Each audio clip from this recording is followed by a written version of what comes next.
Good afternoon, and welcome to the Plant Engineering webcast, Energy Efficiency for Small and Mid-Sized Manufacturers. I'm your moderator, Bob Vaver, Content Manager for Plant Engineering, and I'm happy to join you today on behalf of Plant Engineering Magazine and its readers worldwide. Now on to today's presentation. We've talked a lot at Plant Engineering about using energy as a raw material rather than as a cost center. And for small to mid-sized manufacturers, that's especially important. And that's one of the areas that we're going to be talking about today with our speaker, Ethan Rogers. Ethan joined ACEEE in February 2012. He's responsible for directing the day-to-day activities of the industry program. The program team conducts in-depth analysis of energy use by industrial facilities and how they are reduced through investments in new and more efficient technologies. The program also analyzes and reports on energy efficiency programs targeting the industrial sector and on opportunities to increase the use of combined heat and power to meet the nation's energy needs. The research reports and white papers help policymakers and other stakeholders understand sector trends, motivations, and best practices. In addition to research, the team works collaboratively with business, government agencies, public interest groups, and other stakeholders in the industrial sector to advance the efficient use of energy in products, systems, and facilities. Ethan earned his Bachelor of Science in Chemistry from Eastern Illinois University, go Panthers, and he holds an MBA from Butler University, go Bulldogs. He's a certified energy manager, and we're really pleased to have Ethan with us this afternoon. Ethan, welcome, and thanks for joining us on today's webcast. Hi, Bob. Thank you very much. Glad to be here today and talk about energy efficiency use in small, medium-sized companies. And let's see here. I am not seeing the video, so if I could have the next slide, please. I'll start off first by talking about, I just need to click here.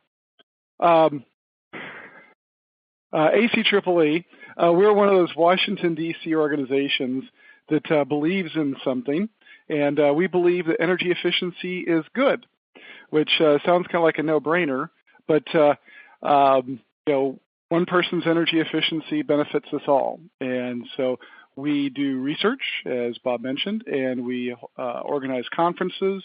We convene stakeholders to advance that energy efficiency. And of course, I manage the industrial program, and so quite simply, we look at how energy is used and often abused in the industrial sector. So there we go. Get myself caught up here.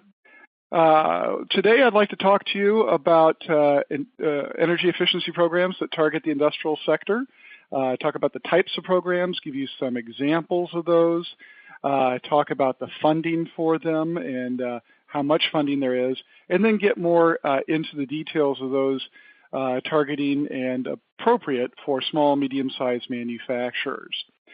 Now, just to kind of cover a basic concept here, the reason for a utility sector energy efficiency program is that, as I mentioned earlier, if somebody saves energy, everybody else benefits. And this is because the utility sector is not a fully functional market, whether it is a fully regulated and integrated utility like still the case in the Southeast and much of the Midwest, or if it's a deregulated utility. There's still an awful lot of market barriers that prevent proper price and communications happening. And so if there's an investment in energy efficiency, if customers become more energy efficient, it's going to do a couple things.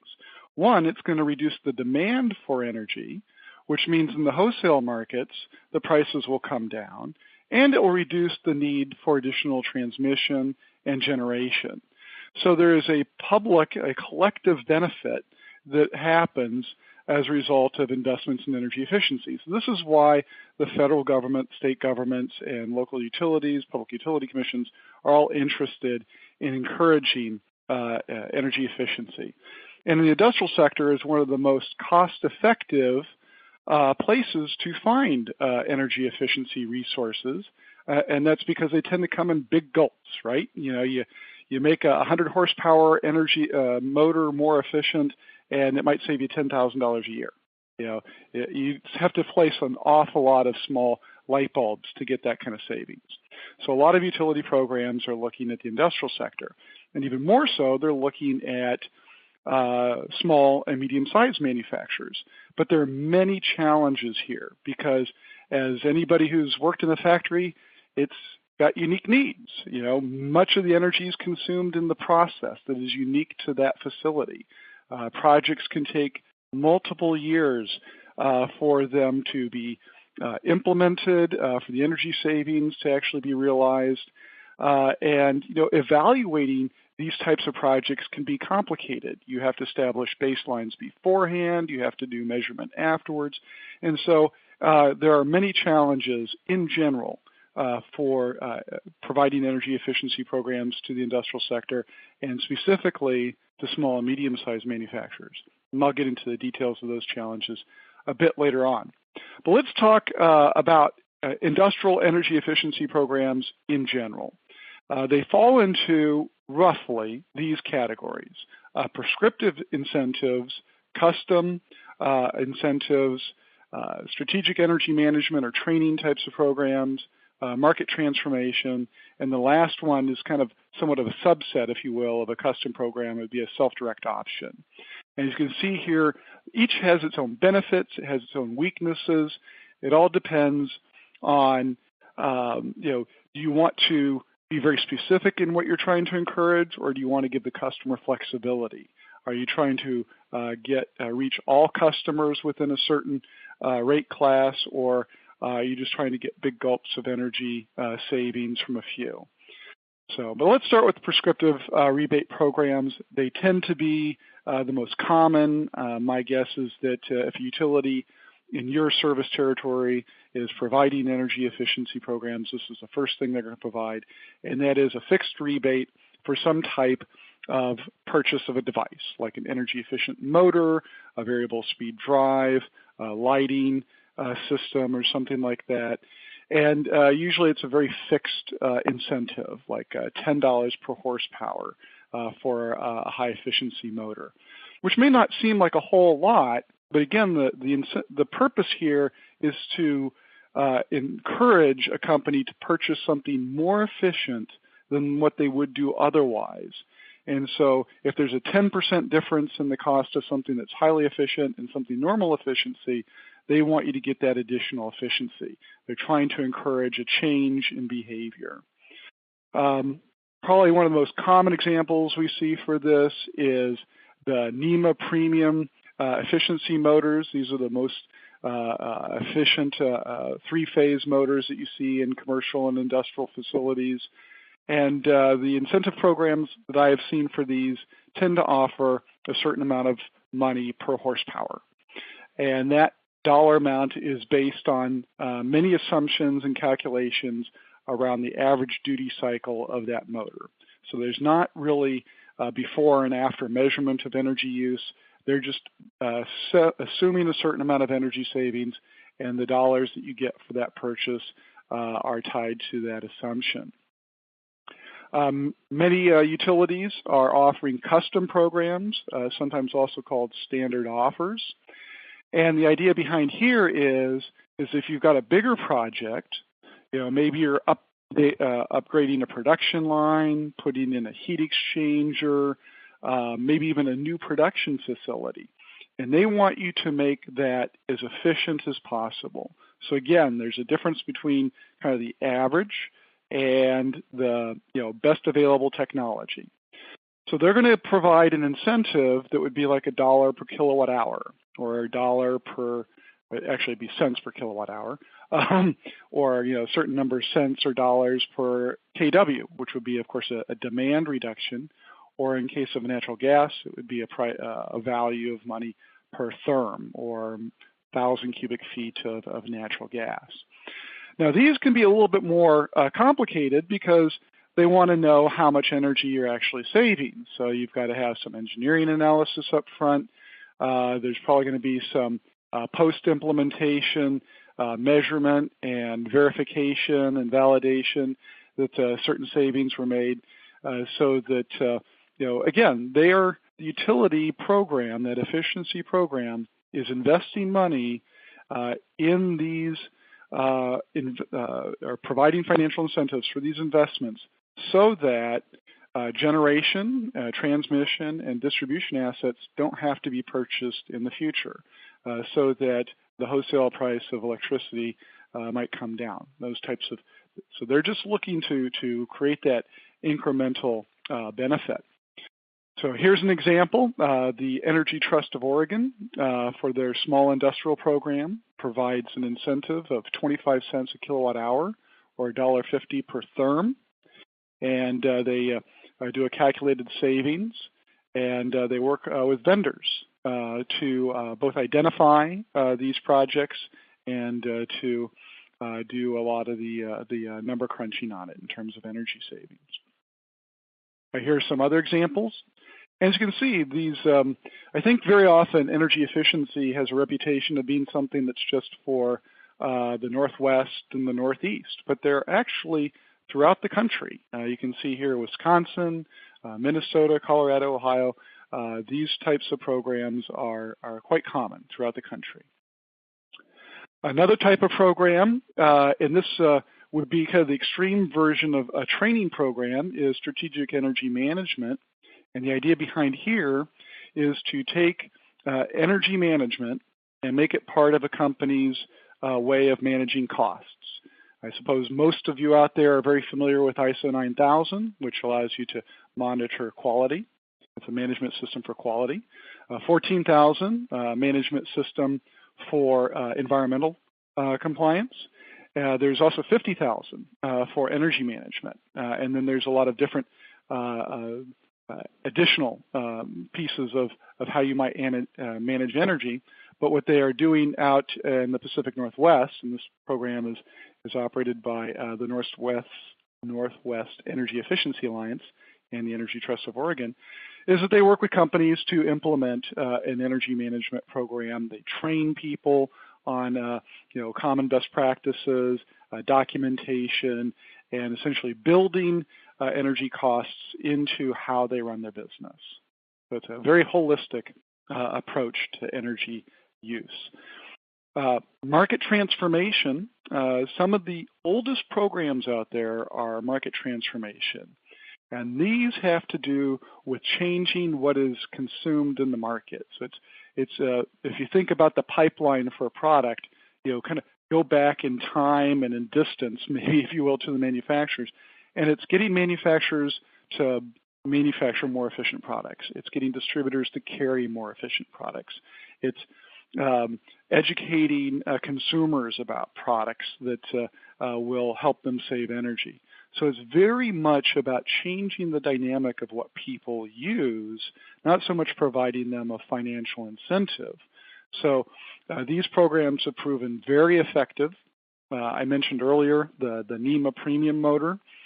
I mean, even without an incentive, the NEMA premium label educates people. It says, this product is more efficient than the average three-phase, industrial motor. And so the very presence of that label influences the market.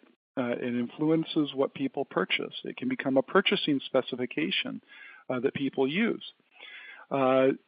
We are now engaged, ACEEE is now engaged with several different trade organizations, and you'll see several acronyms here. And it occurred to me that if I spelled out every one of these acronyms on this page, I would actually have enough words for maybe 3 slides.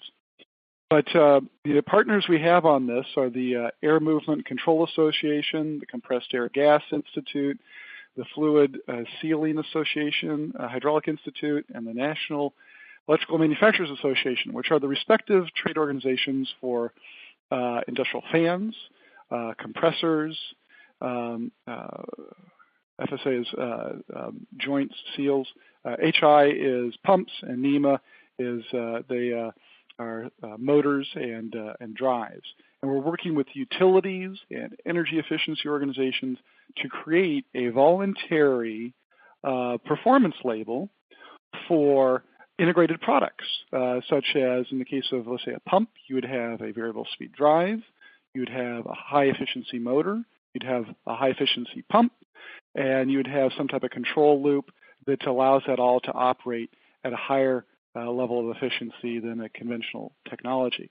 And so we think that if we create these voluntary labels, that will help transform the market for these products, that customers can build this in as a purchasing specification, and maybe even some of the programs, the energy efficiency programs down the line, will use these as maybe a prescriptive rebate. They'll build a prescriptive rebate program around them.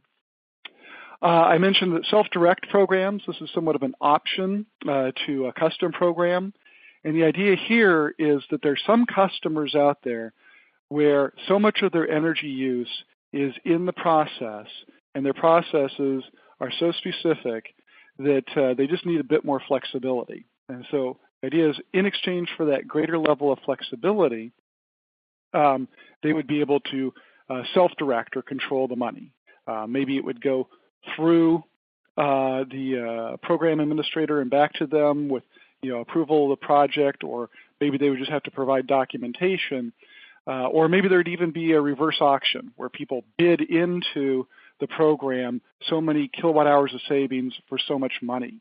And that way the program could select those projects that are going to save the maximum amount of energy, reduce the maximum amount of load, if you will, in terms of demand-side management for the least amount of money.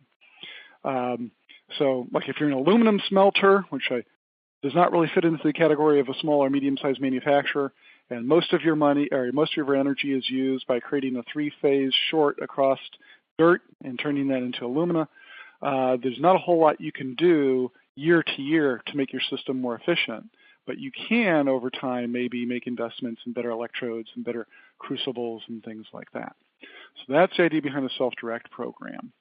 And here's some examples like Rocky Mountain Power out in Utah and Wyoming, where the customers pay a cost recovery mechanism, and they can actually get up to 100% of that back each year and apply that to projects, and all they have to do is pay a per project administration fee.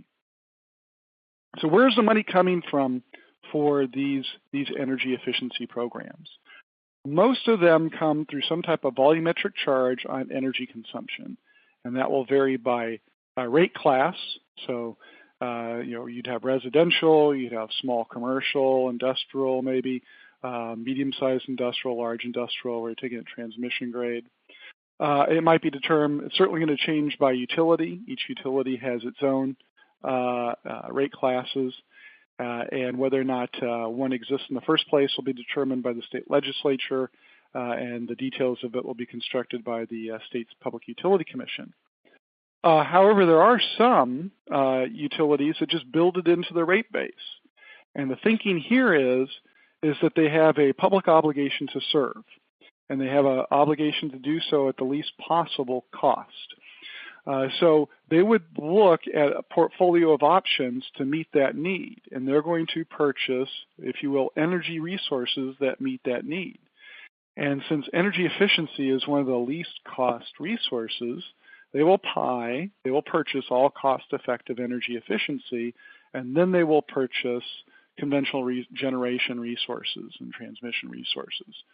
So that way you don't have a specific line item for that energy efficiency any more than you would for a specific power plant or transmission line. It's all built into the rate base, and so you're paying for that portfolio. It's not itemized. Let's see. Looking nationally, you can see in this chart here, we did a study back in 2011 looking at how much money was spent in 2010 on industrial energy efficiency programs. Most of it was spent in the electric sector, and of course most of it was spent by utilities and public benefit funds. To a lesser degree, we see funding from state agencies and public universities, nonprofit organizations like trade organizations, foundations, and the like, and then federal and local. So it's interesting. I used to work for a state energy office, and people would often call up and ask if we had financial incentives. And most of the incentives, I would tell them, it's like most of the incentives out there are coming from the utility sector. Most states, especially those states that try not to interfere in the marketplace and have essentially effectively low tax rates, tend not to have financial incentives available, whereas states that are maybe more proactive in economic development are more likely to have incentives available. The federal government tends to put most of its money into research in energy efficiency, has been my observation of recent years. And so again, if you're looking for financial assistance, the first place to search would be your local utility. And again, it's not just the East Coast and the West Coast utilities. As you can see here, states across the country are spending a considerable amount of money on industrial energy efficiency.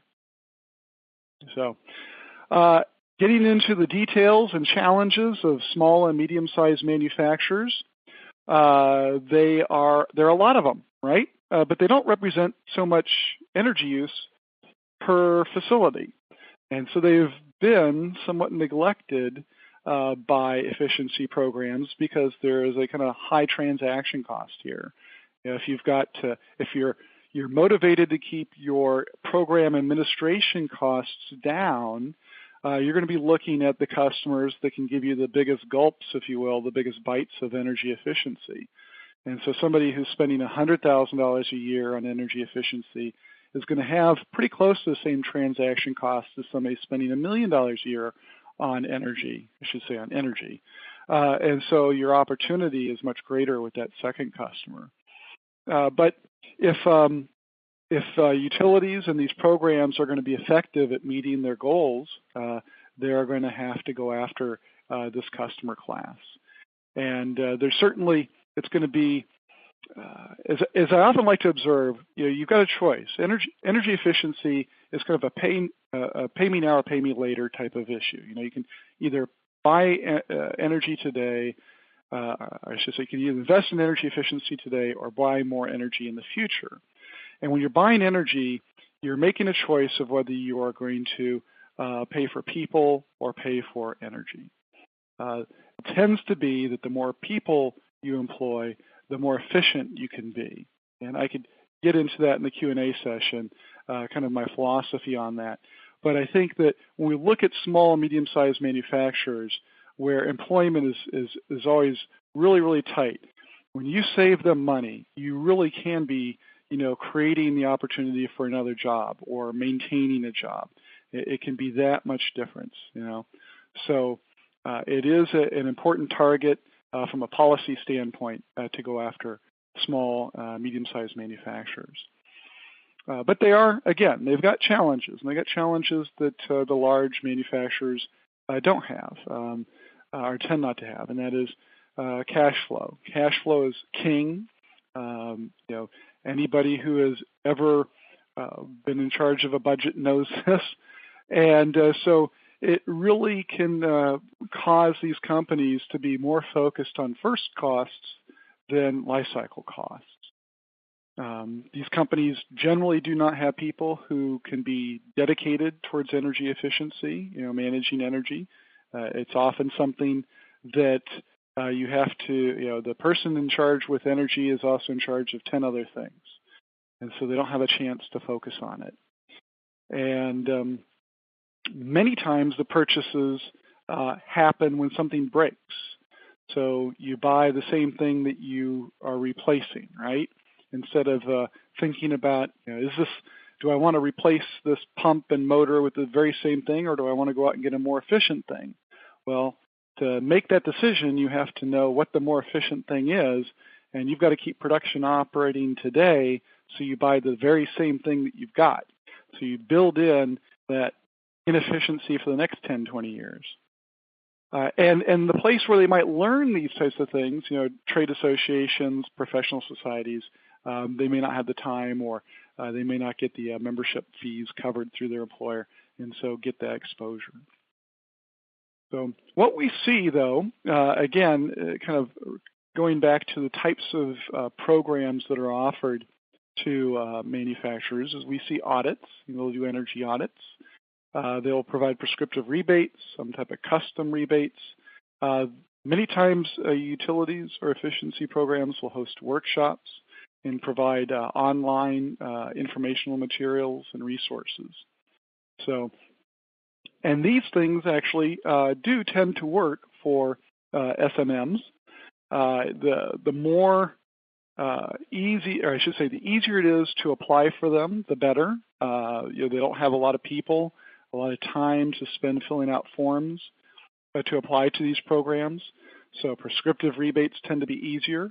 Where there are custom rebate programs, if the application process is pretty straightforward, if there are program representatives that can walk people through the application process, this makes them more useful, more user-friendly, if you will, for SMMs. We've also seen direct financing programs, or maybe just assistance in finding finance through other programs or lending institutions. And as of course I mentioned, all types of workshops, management training, best practices information, things that they can get at little or no cost are all very, very helpful to SMMs. Oops, I double-clicked here. And I think that reaching small, medium-sized manufacturers tends to work best when you're working with the supply chain, working with trade allies, professional organizations, trade organizations, local universities, the centers at local universities, such as the Department of Commerce's Manufacturing Extension Partnership Centers or the Department of Energy's Industrial Assessment Centers. All of these things seem to work well at reaching these customers, these companies that don't have a whole lot of internal resources. And again, in addition to just the financial assistance, it's very important that there also be technical assistance involved with this to help the companies apply for the financial assistance, to help them understand what the energy efficiency opportunity is. It's important that that there's one phone number, there's one website, that they don't have to go from one person to another to find out what it is they need. And that the programs are flexible and adaptive over time to the needs of these types of companies. A pet peeve of mine has to do with stability of programs. It seems like everybody wants to change the name of their program or dramatically change the details every 2 or 3 years. And so by the time somebody learns about a program, it's changed, the features and benefits have changed, and they have to go through it all over again. And I know I would find that very frustrating if I was a plant engineer trying to seek out financial assistance. But here's some examples of 3 programs that we've become aware of over the years. Energy Trust of Oregon, they work with cohorts. They bring people together from non-competing organizations, manufacturers of about the same size, and they go through energy management training, as I said, the strategic energy management together.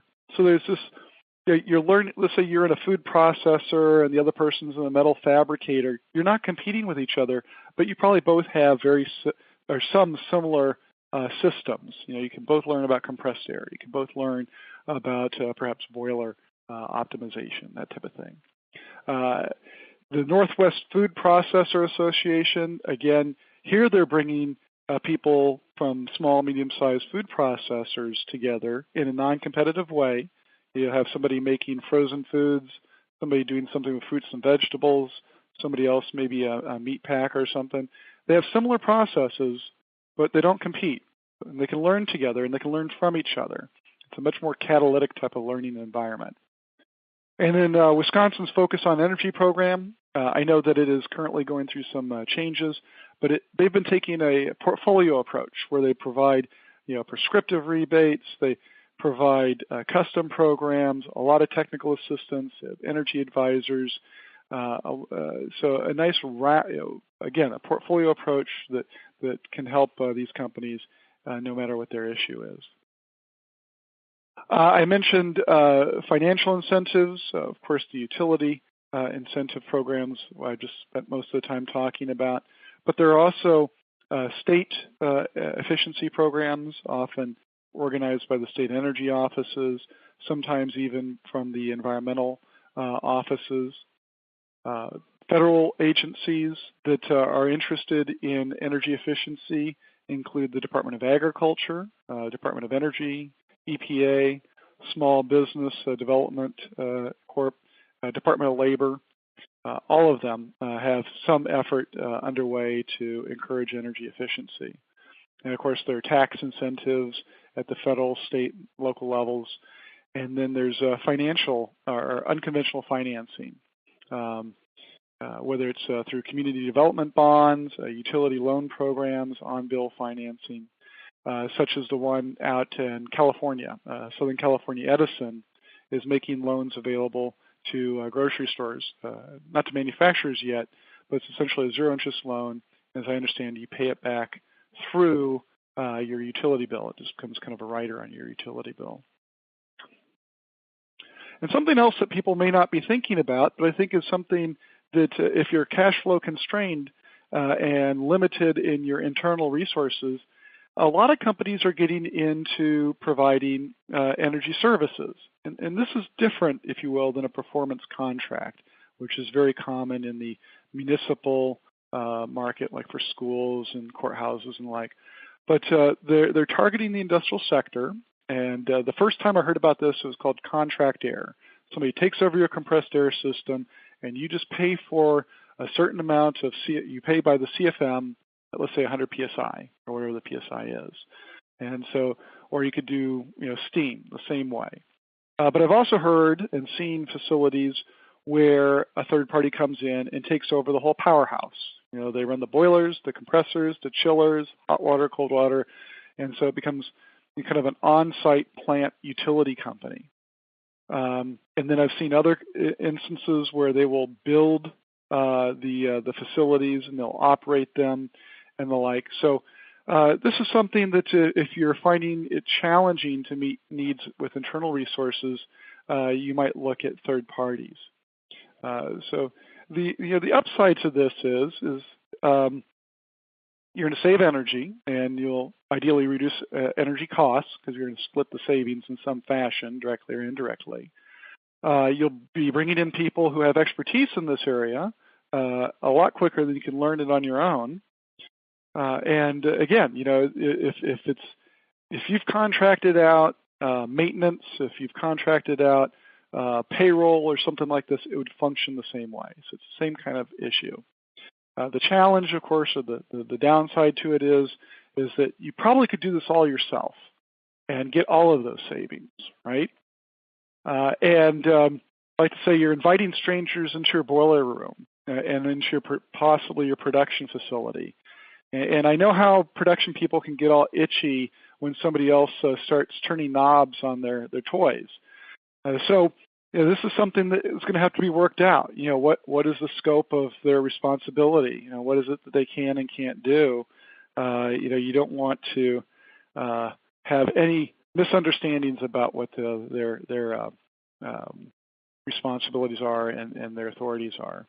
And so you'll want to build that into the contract. And that in and of itself is going to be a challenge. You're going to have to spend some time understanding your issues so that you can go toe-to-toe with them when you're negotiating that contract. I'll also mention that several federal agencies have come together to create a program called the E3 Partnership, and they offer energy, environmental, and economic analyses or audits of your facilities and provide technical expertise. This program's been evolving over the past few years. It started with 3 federal agencies and is now up to, as you can see, 6. And so hopefully this program will continue. I like it just because anytime you can get all these federal resources at the table at the same time, again, you've got kind of one phone number as opposed to several. It tends to be delivered through state-level organizations, often universities or non-for-profits. So to kind of conclude my thoughts, small, medium-sized manufacturers have very unique challenges in implementing energy efficiency, but it's very important that they do so. As Bob mentioned, energy is a variable cost of production, and so it is worthy of focus, attention, and management. And the energy efficiency programs have been challenged to help these companies invest in energy efficiency, but it's very important to their long-term viability and to meeting their goals. And so I think we can anticipate and expect that they will, in the years ahead, focus more so on these facilities.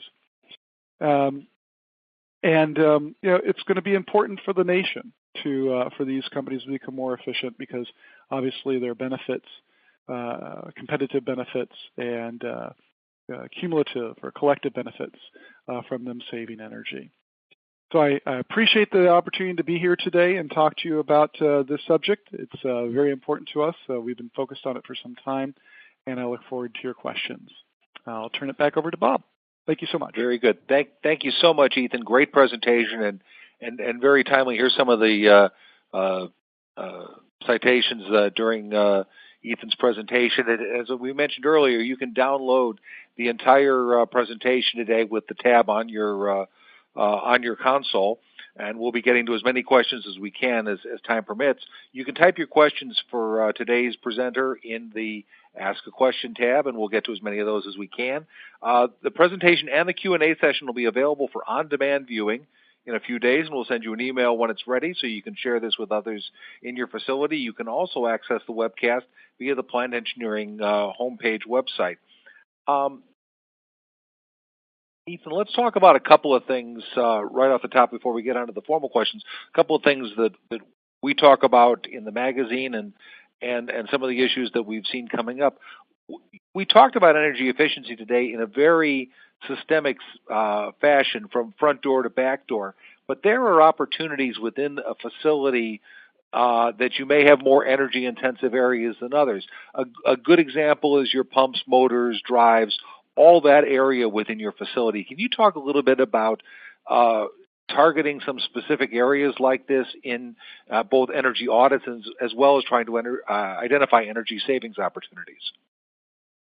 Certainly. Before coming to ACEEE, I managed a best practices workforce training program, and we did audits and provided technical assistance.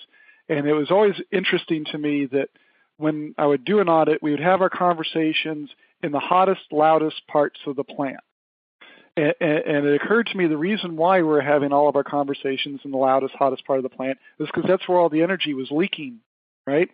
If something's loud, it's probably very energy intensive, like an air compressor. If it's hot, like a boiler, it's burning a lot of fuel. And so, you tend to look for those things that make you uncomfortable. You can almost hear the energy being wasted. Certainly you can with steam leaks and compressed air leaks. So those are the things that we tended to go for. We knew that the manufacturing process in and of itself was very specific, and we couldn't adjust the knobs on those devices. But we could go after the plant utilities that supplied them with converted energy, because energy comes into the plant usually as electricity, natural gas, and it gets converted into things like chilled water, steam, hot water, compressed air, et cetera, et cetera. So you're going to look at those types of plant utilities and focus on those. And to the degree that you can focus on the actual process, like with compressed air, most of your opportunities with compressed air are on the demand side. And frankly, just not wasting it, making sure there's not leaks, lowering the pressure as far as you can, making sure that compressed air system is a high quality system in terms of its components, so that the pressure can be as low as possible. So. And one of the things that we continue to see as I visit plants and as we talk to our readers and to others in the industry, these kinds of savings go directly to the bottom line. They don't affect. You can do this obviously without affecting productivity or without affecting throughput. So if you're able to reduce your energy spend 5%, 10%, that's money that comes out of, it does not involve raw materials, it does not involve your production process or your people, it goes right to savings for your facility. Absolutely. You have to sell a lot of product to save, $1,000, right?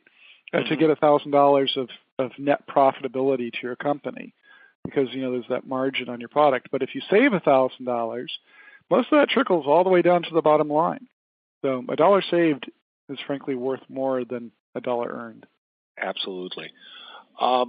We've got a number of questions from the audience this afternoon.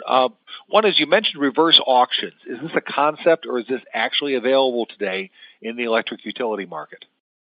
The only one I am aware of right now is with Puget Sound Energy, utility out, as the name implies, out in Puget Sound.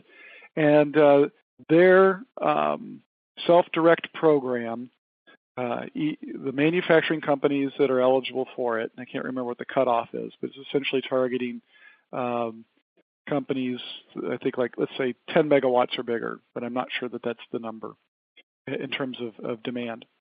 So they pay in their public benefit fee, the cost recovery fee for the energy efficiency program, and then they can apply to use that for projects. And they have a certain amount of time to use up their money. If they don't use up their money, and they've got, I want to say it's 3 or 4 years to use up their money, any money they don't use goes into a general fund. And everybody can apply to that general fund. And they essentially throw in a bid that says, here's my project, I'm going to save so many kilowatt hours, and this is how much money I want.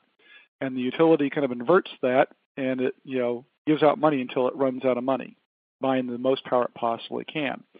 So obviously, the companies have a fairly good motivation to use the money they pay in, quickly to find projects and do that. And I gather there's kind of usually a rush toward the end of those periods to make sure they get that in. But where the money doesn't get used and goes into that general fund, the utility is able to maximize the amount of energy they save through it. I really like the concept. I'm surprised we haven't seen more of it. I think that it has a certain market attractiveness to it.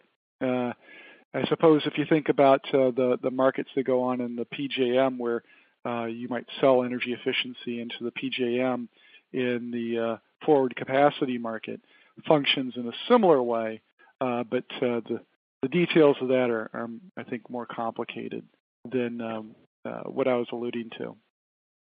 And just as an aside, we talk about, and you talked in your presentation about the programs and the opportunities that are available through utilities, and I think sometimes people are suspicious as to what the utilities are up to. They are, after all, utilities, but it's always been my experience that they, if they can increase the amount of usage of the energy they're already creating, they don't have to go through the long regulatory process to build new capacity. So I've seen in the Midwest and in other places, the utilities are tremendously motivated to help manufacturers and others really do a great job with energy efficiency and energy management.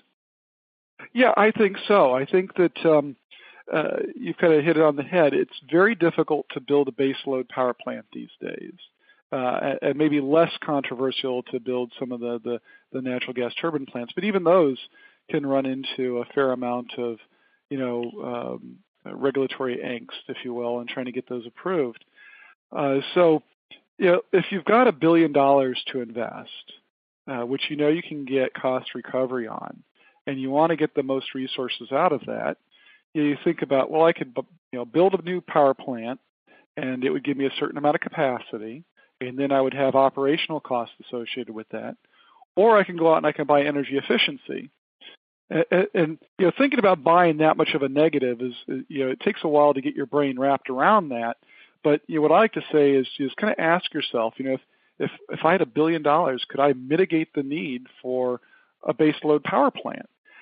And I think I could. I think, if properly encouraged with the right incentives and everything like that, I could go out there and create a program that would go out there and mitigate the need to purchase a power plant 10 years down the road. Absolutely. Another question, do photovoltaic solar systems qualify as energy reduction as far as the government subsidies are concerned? So a lot of states have renewable energy portfolio standards, and so any type of renewable energy, PV, would probably fall within that. They tend not to count for energy efficiency. There's usually a distinction between energy efficiency and renewable energy in programs. They're usually targeting one or the other. They very seldom target both. And the same is true with the tax incentives, whether state or Sure. federal. Yeah, but you can. I've known a few facilities that have been able to sell any excess energy back to the grid, so that Right. there is some opportunity to, depending on the utility and the situation. There are some programs where you might be able to take any excess off of your solar panels and put them Right. back on the grid. Yeah. Talk about. Generally. Okay, go ahead. I was was going to say, talk a little bit about incentives to build greenfield LEED certified plants and factories. I've not heard of too many incentives directly targeting, LEED certified manufacturing or office buildings. There may be some out there. I think more so the incentives are built around just energy savings, and LEED encourages a lot of different things, not just energy efficiency. It's more of a sustainability target than it is specifically an energy efficiency target. But if you're going to, let's say, put up a new building and you wanted it to have the most energy efficient heating and air conditioning system in it, you'd probably want to talk with your utility efficiency program to see what programs they might have that would apply to it. Contact your state energy office. They usually, if they don't have specific programs themselves, they will know what programs are available in the state. It's one of the things that state energy offices do, is they kind of act as a gateway for information about different things that are available in the state. They can also let you know what federal programs might be available. Some federal programs have state administrators, if you will. If you think about like the Department of Agriculture, you're not applying to the folks in Washington, D.C., you're dealing with the state level Department of Agricultural Extension Office, for example. Sure.